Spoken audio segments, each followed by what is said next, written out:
হওয়ার জন্য কয়েকটি বিষয় লাগবে। নাম্বার 1, ইমানটা বিশুদ্ধ থাকতে হবে। ইমানটা কি থাকতে হবে? বিশুদ্ধ থাকতে হবে।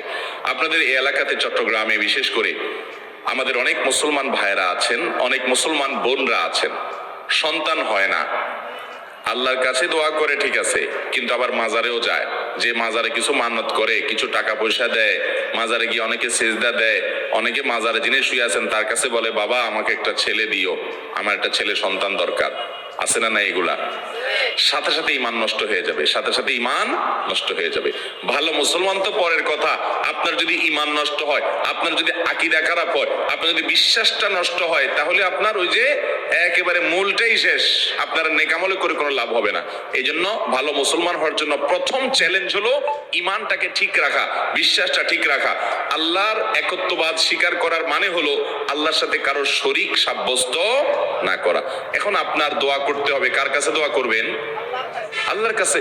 আমাদের প্রিয় নবী সাল্লাল্লাহু আলাইহি সাল্লাম তার প্রিয় সাহাবী আব্দুল্লাহ ইবনে আব্বাস রাদিয়াল্লাহু তাআলা আনহু 9 বছর বয়স যখন, তখন তাকে আদর করে স্নেহ করে হাত দিয়ে বললেন, কাঁধে হাত রেখে বললেন, ইযা সাআলতা ফাসআলিল্লাহ ওয়া ইযা ইসতাআনতা ফাসতাইন বিল্লাহ।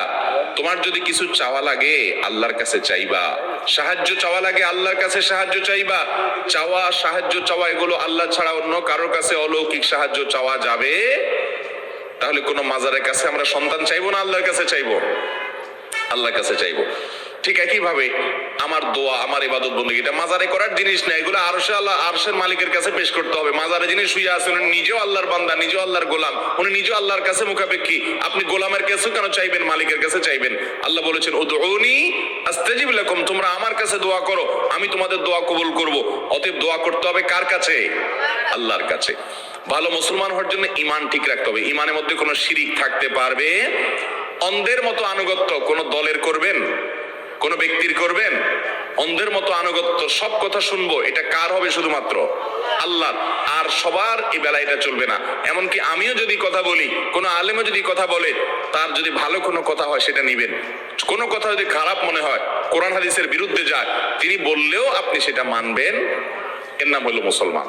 ইমান ঠিক রাখতে হবে যে আমি কার গোলামি করব, কার কথা শুনবো, কার আনুগত্য করব, কার কাছে দোয়া করব, শুধু আল্লাহ, তিনি ছাড়া আর কেউ হতে, তার সাথে আর কাউকে শরীক সাব্যস্ত করা যাবে। ইমানটাকে ঠিক করতে হবে ভালো মুসলমান হওয়ার জন্য। 1 নাম্বার 2, ভালো মুসলমান হওয়ার জন্য 5 ওয়াক্ত নামাজ সুন্দর করে, ভালো করে বুঝেন, 5 ওয়াক্ত নামাজ শুধু পড়লে হবে না, কিভাবে পড়তে হবে?